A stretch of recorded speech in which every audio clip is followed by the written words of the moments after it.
This channel does not promote any violent, harmful, or illegal activities. All content provided by this channel is meant for an education purpose only.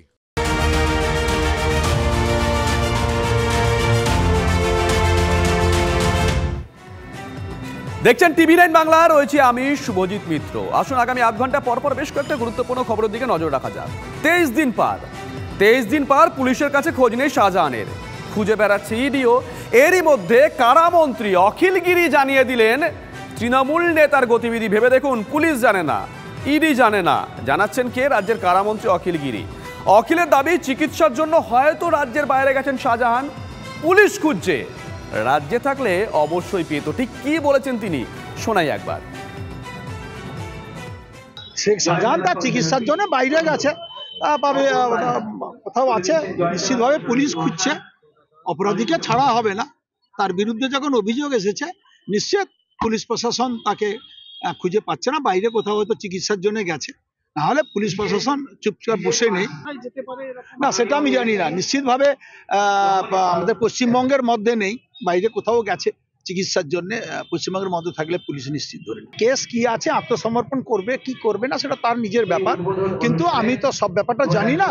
আত্মসমর্পণ কেন করতেই বলবো, আর আমি সব ব্যাপারটা জানি না, কিন্তু আমার মনে হয়েছে যে সব বাইরে কোথাও চিকিৎসার জন্য গেছে। যদি হাজিরা দিতে বলে থাকে, যদি তার কোনো অসুবিধা হয়ে থাকে, সে আবার সময় চেয়ে নিতে পারে, কোনো অসুবিধা নেই। এর আগে অনেককে ইডি সময় দিয়েছে, নিশ্চিত সময় দিতে পারে। টেলিফোনে আমরা যোগাযোগ করেছি দিলীপ ঘোষের সঙ্গে। দিলীপ দা, শুভজিৎ রয়েছে, আপনি তো পুরোটাই শুনলেন। একবার নয়, একাধিকবার রাজ্যের কারামন্ত্রী বলছেন শাহজাহান বাইরে গেছেন চিকিৎসা করাতে। দিলীপ দা, কেন বলছেন কারামন্ত্রী, কি মনে হয় আপনার? এই দেখুন, এই যে উনি বলেছেন সম্ভবত বাইরে গেছে, তার মানে ওনার কাছে কোনো খবর আছে। ইডির দায়িত্ব হচ্ছে শাহজাহানকে বাদ দিয়ে অখিল গিরিকে ডাকা, এবং তার কাছে যা তথ্য আছে, যা ইনফরমেশন, সেটা ওনার কাছ থেকে নেওয়া। তিনি কারামন্ত্রী, যে শাহজাহানের কারাগারে থাকার কথা, তিনি অন্য রাজ্যে চলে যাচ্ছেন। যখন তাকে ইডি খুঁজছে, তার বাড়িতে নোটিশ গেছে, তাকে জিজ্ঞাসাবাদ করার কথা। তার মানে বোঝা যাচ্ছে টিএমসির নেতারা জানেন এই অপরাধীরা কে কোথায় আছে, এবং তাদেরকে ওরা লুকিয়ে রেখেছেন আইনের হাত থেকে। দিলীপ দা, এর আগে দেখেছিলাম যারা অ্যারেস্ট হচ্ছিলেন, হতেই পারে মানুষ অসুস্থ, কিন্তু অ্যারেস্টের পরেই তারা যে অসুস্থ, এই খবরগুলো বেশি করে সামনে আসছিল। আর এখানে তো পুলিশ খুঁজছে, ইডি খুঁজছে, তার আগেই বলে দিচ্ছেন কারামন্ত্রী যে শাহজাহান অসুস্থ, বাইরে গেছেন চিকিৎসা করাতে। এটা একটু অদ্ভুত লাগছে কি? হ্যাঁ, এই অপরাধীরা বড়রা যারা, তারা ধরা পড়লে অসুস্থ হয়। তো ধরা না পড়েই অসুস্থ হয়ে গেছে, তার মানে আগের থেকে সমস্ত স্ক্রিপ্ট রচনা করা হচ্ছে তাকে বাঁচাবার জন্য, যে অসুস্থ লোকটাকে ধরে নিয়ে যাচ্ছে ইডি কেন। তো সেই জন্য পরিষ্কার বোঝা যাচ্ছে যে তাকে চক্রান্ত করে আর লুকিয়ে রাখা হয়েছে, যাতে ইডির হাতে না লাগে। ধন্যবাদ দিলীপ দা। আমরা কথা বললাম বিজেপি নেতা দিলীপ ঘোষের সঙ্গে। টেলিফোনে আমরা যোগাযোগ করেছি সিপিএম নেতা সুজন চক্রবর্তীর সঙ্গে। সুজনবাবু, একটু সঙ্গে থাকুন আপনি। অখিল গিরি ঠিক কি বলেছেন একবার শোনাই, আপনি একটু সঙ্গে থাকুন, আপনি শুনুন। শেখ শাহজাহান তার চিকিৎসার জন্য বাইরে গেছে, কোথাও আছে, নিশ্চিতভাবে পুলিশ খুঁজছে। অপরাধীকে ছাড়া হবে না, তার বিরুদ্ধে যখন অভিযোগ এসেছে নিশ্চিত পুলিশ প্রশাসন তাকে খুঁজে পাচ্ছে না, বাইরে কোথাও হয়তো চিকিৎসার জন্য গেছে। নাহলে পুলিশ প্রশাসন চুপচাপ বসে নেই না, সেটা আমি জানি না। নিশ্চিতভাবে আমাদের পশ্চিমবঙ্গের মধ্যে নেই, বাইরে কোথাও গেছে চিকিৎসার জন্য। পশ্চিমবঙ্গের মধ্যে থাকলে পুলিশ নিশ্চিত ধরে। কেস কি আছে, আত্মসমর্পণ করবে কি করবে না সেটা তার নিজের ব্যাপার, কিন্তু আমি তো সব ব্যাপারটা জানি না। আত্মসমর্পণ কেন করতেই বলবো, আর আমি সব ব্যাপারটা জানি না, কিন্তু আমার মনে হয়েছে যে সব বাইরে কোথাও চিকিৎসার জন্য গেছে। যদি হাজিরা দিতে বলে থাকে, যদি তার কোনো অসুবিধা হয়ে থাকে, সে আবার সময় চেয়ে নিতে পারে, কোনো অসুবিধা নেই। এর আগে অনেককে ইডি সময় দিয়েছে, নিশ্চিত সময় দিতে পারে। সুজন দা, আপনি তো পুরোটাই শুনলেন। একবার নয়, একাধিকবার রাজ্যের কারামন্ত্রী বলছেন যে শাহজাহান চিকিৎসার জন্য হয়তো বাইরে গেছেন। দেখছেন কিভাবে? দেখুন, অখিল গিরি তো জেলের মন্ত্রী, উনি জেলে গেলে যেন ঠিক মতো থাকতে পারেন, অথবা জেলের চিকিৎসার কারণে যেন পিজি হাসপাতালে থাকতে পারেন, সেইটা অখিল গিরি তার ব্যবস্থাপনা করে রাখছেন হয়তোবা। সেটা অখিল গিরির কাজের মধ্যে পড়ে, সব ব্যাপার অখিল গিরির কাজের মধ্যে পড়ে তা না। এখন এক্ষেত্রে উনি যদি জেনে থাকেন যে ভিন রাজ্যে আছে, সেটা ওর উচিত পুলিশ মন্ত্রীকে বলা, এবং পুলিশ মন্ত্রীর উচিত সেটা জানিয়ে দেওয়া, বা পুলিশের ডিজিট জানিয়ে দেওয়া। ডিজি তো বলেছিলেন যে তাদের ধরবেন বলে বলেছিলেন, ডিজি ফেল করে গেলেন, তাহলে জানিয়ে দেওয়া উচিত বা পুলিশের জানিয়ে দেওয়া উচিত বা পুলিশ কর্তৃক জানিয়ে দেওয়া উচিত যে উনি ভিন রাজ্যে গেছেন। তবে ভিন রাজ্যে গেলেও তাকে যে ধরে নিয়ে আসা যায়, মমতা ব্যানার্জি বলেছিলেন সুদীপ্ত সেন উত্তরের দিকে গেছে, পরে দেখা গেল তিনি উত্তরের দিক থেকেই তাকে ধরে নিয়ে আসা গেল।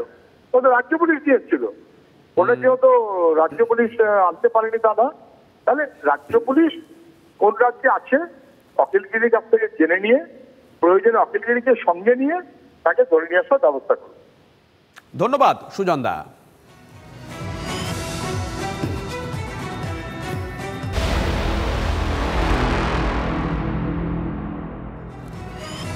আচ্ছা, শিক্ষাক্ষেত্রে আমাদের এই রাজ্যে কি চলছে বলুন তো? কি বলবেন এক কথা, অপদার্থতা নাকি ছেলে খেলা? মাধ্যমিকের অ্যাডমিট কার্ড ঘিরে যে হয়রানি চলছে, এর বাইরে কিভাবে তাকে ব্যাখ্যা করা যায় বলুন তো? ফেব্রুয়ারির 2 তারিখ থেকে মাধ্যমিক পরীক্ষা শুরু হচ্ছে, আজ জানুয়ারির 25 তারিখ, অথচ এখনো অনেক পরীক্ষার্থী অনিশ্চয়তার মুখে। লজ্জার কথা, বিচার পেতে তাদেরও ভরসা আদালত। স্কুলের অফিসে রেজিস্ট্রেশনের নথি, তাই মাধ্যমিকের অ্যাডমিট কার্ড পাওয়া হয়নি।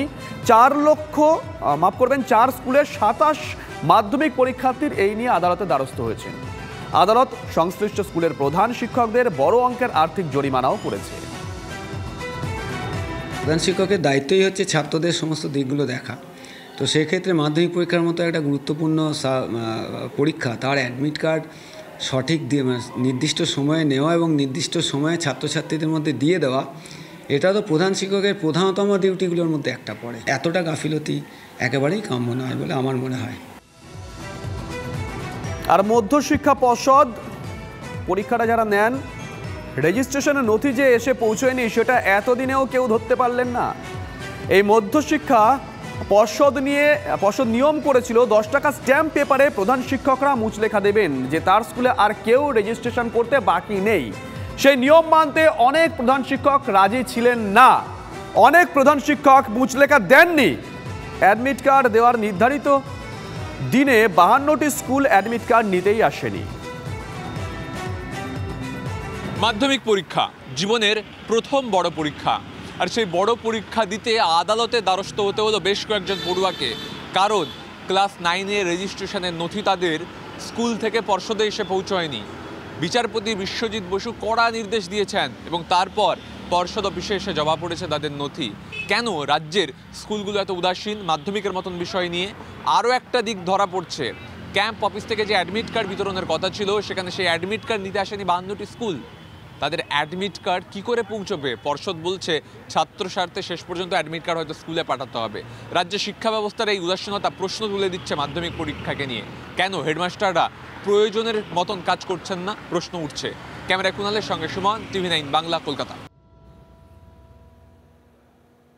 মাধ্যমিক পরীক্ষার্থীদের নিয়ে এই ছেলে খেলা করার সাহস আসছে কোথা থেকে? আর স্কুলগুলোর ভূমিকা নিয়ে কি হবে? মাধ্যমিক শিক্ষা পর্ষদ কি ব্যবস্থা নেবে? অনেকগুলো প্রশ্ন উঠছে। স্কুলের দোষ আছে, কিন্তু মাধ্যমিক শিক্ষা পর্ষদ নিজেদের দায় কি একেবারেই ঝেড়ে ফেলতে পারে? এমনও প্রশ্ন উঠছে। স্কুল শিক্ষা ব্যবস্থা কার্যত খাদের কিনারে গিয়ে দাঁড়িয়েছে, কোথাও কোনো নিয়ন্ত্রণ নেই। স্কুল কমিটিগুলোকে তৃণমূল দখল করেছে, স্কুলেও তারা দলতন্ত্র প্রতিষ্ঠা করে দিয়েছে, পুরো একটা খোলা বাজার হয়ে গেছে স্কুলে। তো স্বাভাবিকভাবেই সেখানে মাধ্যমিক উচ্চ মাধ্যমিকের বিষয় নয়, বিষয় হচ্ছে তৃণমূলের দখলদারি থাকবে কিনা, তৃণমূলের রোজগার থাকবে কিনা, এটাই লক্ষ্য।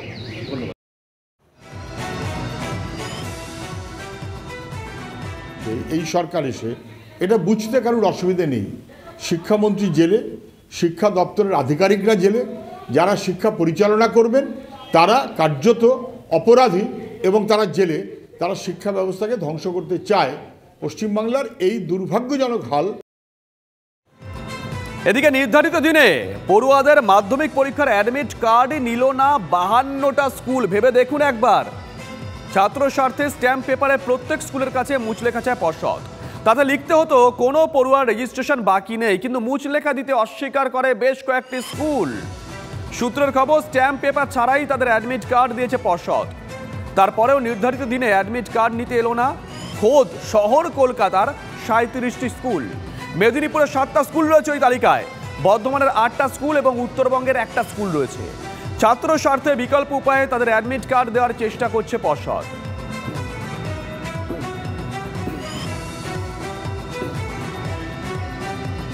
এদিকে মাধ্যমিকের সময় পরিবর্তন মামলা, হস্তক্ষেপ করল না আদালত। সময় পরিবর্তনের সঠিক কারণ জানানো হয়নি।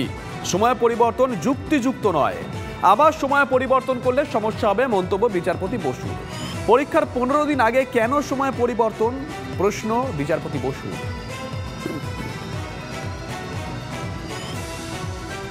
এদিকে স্কুল চালুর দাবিতে বাদুড়ায় বিক্ষোভ দেখিয়েছে পড়ুয়ারা। দিনের পর দিন নিয়োগ না হওয়ায় স্কুলে তালা পড়ে যায়, যার ফলে অথই জলে 170 জন পড়ুয়ার ভবিষ্যৎ। এলাকায় বন্ধ স্কুল, বাধ্য হয়ে পড়তে যেতে হচ্ছে 2 কিলোমিটার দূরে।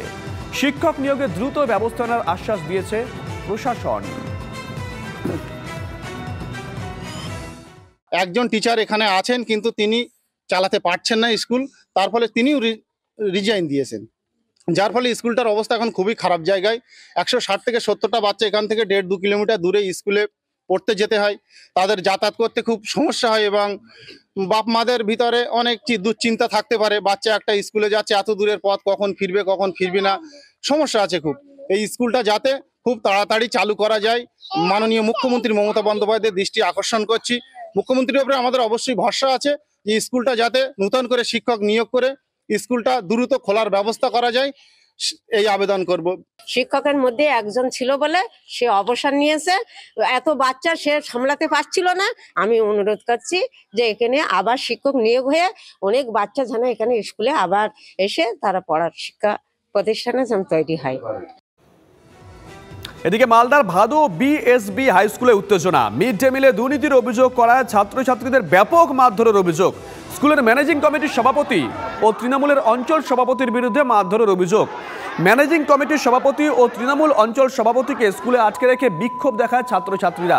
তাদের ইস্তফার দাবি জানিয়েছে ছাত্রছাত্রীরা।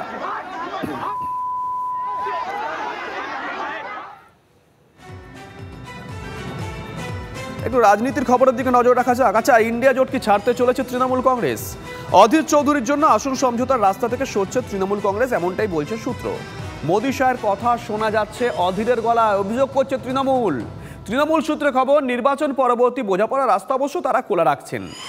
ভোটের পর বিজেপি বিরোধী শিবিরেই থাকবে তৃণমূল কংগ্রেস।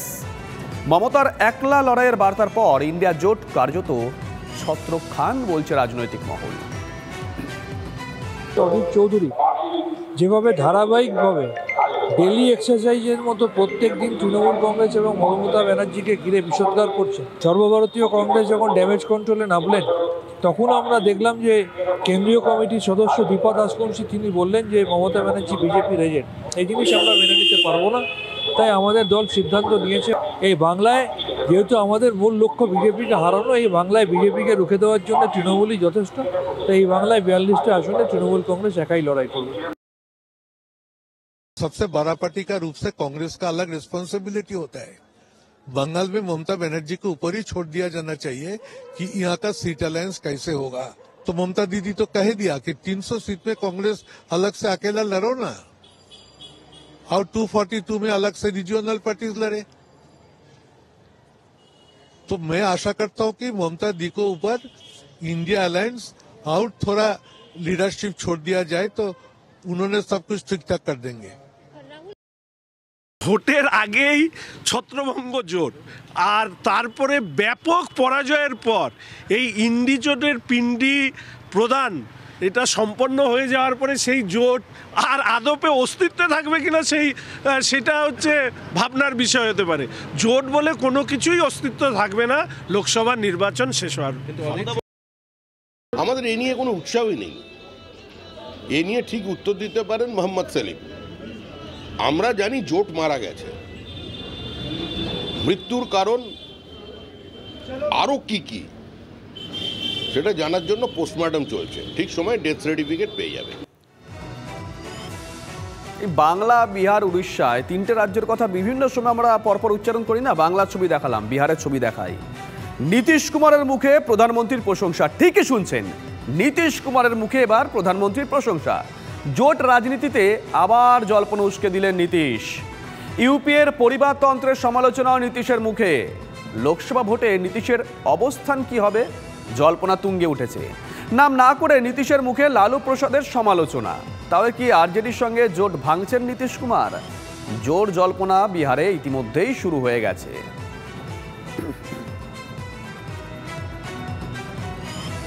ঠিক এই অবস্থায় রাজ্যে কংগ্রেস নেতা রাহুল গান্ধী, কংগ্রেসের সঙ্গে তৃণমূলের বিরোধ তুঙ্গে। মমতার একলা চলো নীতি ঘোষণার পরই কংগ্রেসের বিরুদ্ধে ময়দানে তৃণমূল কংগ্রেস। মমতার ঘোষণার পর আরও তীব্র আক্রমণে অধীর চৌধুরী। তৃণমূলের সঙ্গে কোনো অবস্থাতেই জোট নয়, ফের অবস্থান স্পষ্ট করল বামেরা। বাংলা জোট কার্যত ছত্রখান বলা যেতেই পারে, এমনটাই মনে করছেন রাজনৈতিক মহলের একটা অংশ।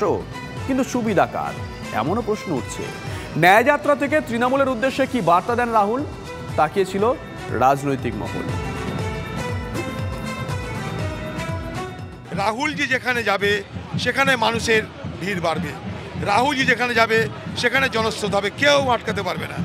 কেউ মনে করলেও আটকাতে পারবে না, কারোর ইচ্ছা থাকলেও আটকাতে পারবে না, কারোর অভিলাষ থাকলেও আটকাতে পারবে না। 2-3 দিনের র্যালি আমাদের। প্রথম দফা किशनगंज, তারপরে मालदा मुर्शिदाबाद।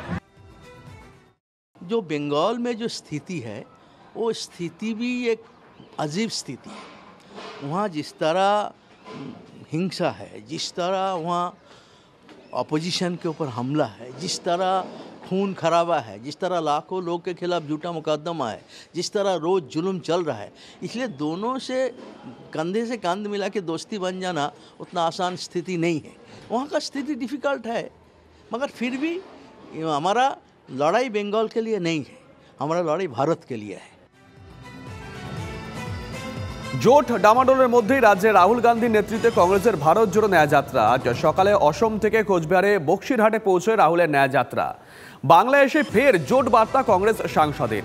দেশে অন্যায় হচ্ছে, বিজেপি আরএসএস হিংসা ছড়াচ্ছে, অন্যায়ের বিরুদ্ধে লড়তেই ইন্ডিয়া জোট বার্তা রাহুলের। যদিও মমতা বন্দ্যোপাধ্যায় গতকালই জোটের সম্ভাবনা খারিজ করে একলা চলোর বার্তা দিয়েছেন। রাহুলের যাত্রায় দেখা মেলেনি তৃণমূল সিপিএমের। কংগ্রেসের দাবি দুই দলকে আমন্ত্রণ করা হয়েছে, যদিও দু দলের দাবি তারা কোনো রকম আমন্ত্রণপত্র পাননি। বাংলায় ন্যায়যাত্রা পৌঁছানোর পর দুপুরেই তড়িঘড়ি দিল্লি ফিরে যান রাহুল গান্ধী। এদিন হাসিমারা থেকে দিল্লি ফিরে যান তিনি।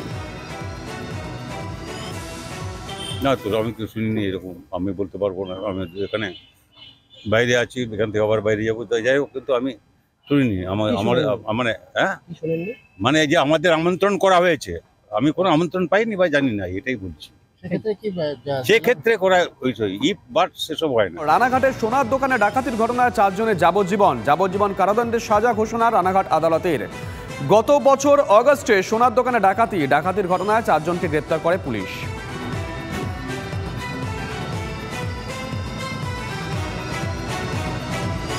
এদিকে মাইথনে বেশ কিছু দোকান ভাঙার সিদ্ধান্ত ডিবিসি কর্তৃপক্ষের। প্রতিবাদে ডিবিসির মাইথন প্রশাসনিক ভবনের সামনে দোকান মালিকদের বিক্ষোভ। প্রাক্তন বিধায়ক অরূপ চ্যাটার্জির উপস্থিতিতে এই বিক্ষোভ। সিআইএসএফ বাহিনীর সঙ্গে বিক্ষোভকারীদের বচসা। সিআইএসএফকে লক্ষ্য করে পাথর ছোড়ার অভিযোগ। সিআইএসএফ এর পক্ষ থেকে লাঠিচার্জ করা হয় বলে পাল্টা অভিযোগ করা হয়েছে। লাঠিচার্জে আহত 6 জন বিক্ষোভকারী। ভোটের আগে বারবার আক্রান্ত হচ্ছে বাহিনী। বারবার বাহিনীকে আক্রমণের পেছনে কোনো ব্লুপ্রিন্ট রয়েছে কি, এমনও প্রশ্ন কিন্তু ওয়াকিবহাল মহল ইতিমধ্যেই করতে শুরু করে দিয়েছে।